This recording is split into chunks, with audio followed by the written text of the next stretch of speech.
अस्सलामुअलैकुम टू आल संगात, क्या हाल है जनाब? ठीक ठाक हो? उम्मीद करें सारे बहन बेरा ठीक ठाक हो। सन अल्लाह पाक सारे बिरावां दे माल जान इज़्ज़त आबरू हर शे दी हिफाजत फरमाए ते अल्लाह पाक सारे मुसलमानों दी बच्चियां दे नसीब अच्छे फरमाए। अच्छा मार का काफ़ी सारे दोस्त आदि लोकेशन पूछते हैं तो लोकेशन सादी है बखर तहसील दरिया खान चक नंबर 179 टीडी है।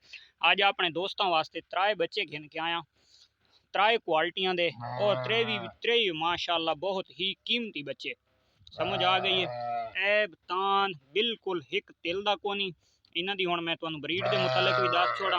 हिक कजला बच्चा और हिक थली बच्चा और हिक जैकबाबादी बच्चा।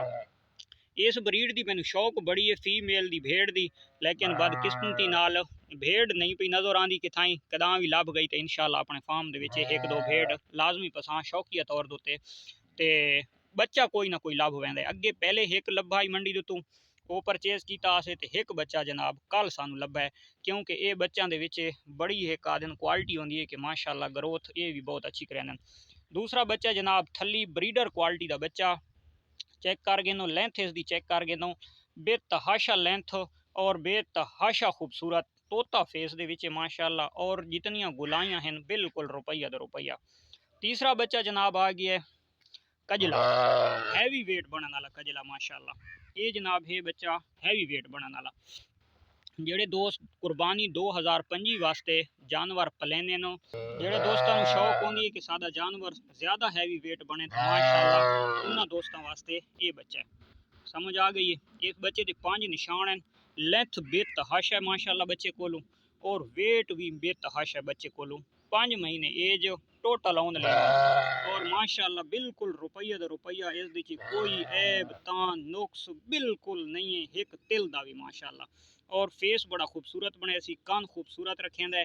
लेकिन ब्रीड वाले पास अगर आ भी यहाँ तो यानी कि ये ब्रीड वाला नहीं है, ये सिर्फ हैवी वेट जानवर जेडे दोस्तों को शौक होंगी कि असा हैवी वेट जानवर पालना है बनावना है तो ये उन्होंने वास्ते इं समझ नगीना है। उस तो बाद जनाब आ गया थली बच्चा। तो थली बच्चा माशाल्लाह वेट गेन करने वास्ते भी बहुत कीमती शै, और खास कर जेडे सारे दोस्तों को शौक होंदा है कि यार असा ब्रीडिंग वास्ते थली करास बच्चा थली बच्चा रखना है तो ये माशाल्लाह ब्रीडिंग वास्ते भी नायाब चीज़ है, क्योंकि बच्चे को बेतहाशा लेंथ है, बेतहाशा हाइट है, यानी कि उम्र के लिहाज नाल। तो इसकी एज भी ओनली ऑन ज़्यादा 5 महीने, 5 महीना तो कुछ कम हो सकती है, वध नहीं हो सकती। उस तो बाद जनाब तीसरा बच्चा आ गया, इसकी एज है 3 तो 3.5 महीने, और ये है जैकबाबादी ब्रीड माशाल्लाह। ये बिल्कुल इस कोई तिल दा ऐब कोनी, फेस माशाल्लाह खूबसूरत रखेंदा है ते कलर तां इन्हां दा होंदा बेरोन है, यानी कि कन्ना दा अखीं दा, और ये भी 5 निशान लाखे निशाना दे विच। जेड़ा थली बच्चा है तो थली बच्चे दी माशाल्लाह तुसां खूबसूरती चेक करो कि थली बच्चे को हुसन कितना है। समझ आ गई है। बेतहाशा हुसन और बिल्कुल अल्हम्दुलिल्लाह रुपये दा रुपया, और तोता फेस दे विच। लेंथ की गल करा तो बेतहाशा लेंथ है माशाल्लाह बच्चे कोलू, ओवर लेंथ है। और उस तो अलावा जनाब कजले की लेंथ वाले पास आवां तो मैं माशाल्लाह बेतहाशा लेंथ है बच्चे कोलू, उम्र के लिहाज नाल लेंथ भी बेतहाशा है। फेस माशाल्लाह अच्छा है, कान खूबसूरत हैं, पूछल खूबसूरत है, लत्तां ठुलियां और स्ट्रेट टांगे और बिल्कुल फट्टा सीधा। अच्छा फट्टा सीधा तो काफ़ी सारे सारे दोस्तों को समझ ना आसी, तो जोड़ा जानवर ये जा झिकी कर वैंदा है और तले पेड़ छोड़ वैंदा है तो वो वेट तो अच्छा करेंदा है, लेकिन उसकी इतनी खूबसूरती नहीं होती जितने जानवर का उतू फट्टा सीधा हो तो उसकी खूबसूरती होती है। वेट गेन यानी कि दोवें करेंदे, लेकिन वो ओझल थी वैंदा है, पेड़ तले लड़का वैंदा है। एक जानवर होंदा है बिल्कुल सीधा रहा है, तो सीधा जोड़ा जानवर रहा है तो वो वजन ज़्यादा मेनटेन करेंदा है, उस वजन ज़्यादा और ज़्यादा ग्रोथ करने की सलाहियत मौजूद होंगी है। ये थली है तो थली माशाल्लाह वेट वास्ते भी बहुत अच्छे थी, और इन्हों की हाइट भी माशाल्लाह बहुत अच्छी थी है। और खास कर जेड़े तो अजकल माशाल्लाह गोट फार्मिंग तो लोग को थोड़ा जिहा सैड ते थी के शीप फार्मिंग वाले पास आते पैन। काफ़ी सारे दोस्त हैं जिन्हों का साढ़े नाल कॉन्टैक्ट भी थी है कि वो यानी कि अजे तई यानी कि इतना मुतमिन तो नहीं थे, लेकिन उन्होंने 2-4 जानवर तजर्बे तौर उत्ते अपने फार्म के अवेलेबल कर गए दिन, मौजूद कर गए दिन, और भेड़ा उन्हें रख गई, और काफ़ी बड़े बड़े शौकीन अल्हम्दुलिल्लाह और बड़े बड़े फार्मर। तो इंशाअल्लाह उन्होंने परेशानी न दे सन भेड़ा, चंद दिहाड़ा बाद इंशाअल्लाह वो सारे भेड़ा वाले पास आ सन।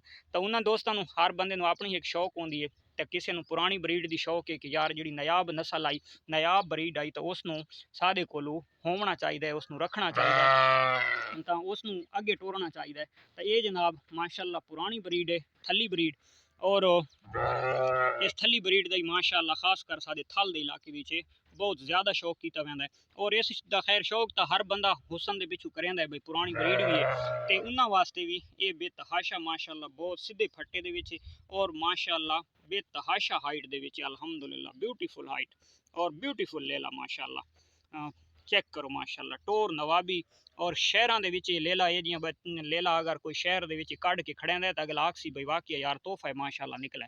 अच्छा उस तो बाद दूसरी गल जड़े हैवी वेट वास्ते मैं अगे ही दस गया भाई हैवी वेट बनने वास्ते ये जड़ा परू कजला बच्चा वधा है तो माशाअल्लाह ये मेरी गारंटी के उत्ते बेशक तुस रख के तो इसकी नाल तुस मेहनत करो मेहनत करना तुहाडा काम है फल लावना मेरे करीम ज़ात का काम है।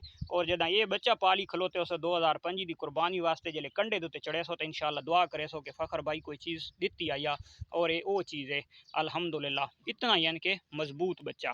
और दूसरे नंबर के उत्ते जेडे सादे आरशो दे गरीब शौकीन हैं छोटे तो उन्होंने वास्ते ये जड़ा खलोता है अपना जैकबा बादी ये भी माशाअल्लाह बहुत अच्छी हाइट करें और ये बच्चा बड़ा खूबसूरत और बड़ा मैंने हसीन लगे तो ये बच्चा मैं घेन के आया। तो हुण जनाब वीडियो लंबी थी वैसी इन्हों के कोई ऐब तान मैं बाद वाती दसांदा पिया कि बिल्कुल कोई किसी किस्म का कोई होवे तो मैं जवाबदार हाँ और किसी दोस्त को कोई परेशानी होवे तो वह भी मैं जवाबदार हाँ बिल्कुल तिल दा भी कौन अल्हम्दुलिल्लाह। अच्छा जड़ा कजला बच्चा है तो कजले बच्चे की जनाब हाइट लेंथ हुण तुहानू सामने बिल्कुल वाजे नज़र आती पई है फेस खूबसूरत है लेंथ बेतहाशा है फट्टा बिल्कुल सीधा है लत्त टांग हर शय की गारंटी है और इसकी जी कीमत है तो यदी कीमत है 60,000 रुपया।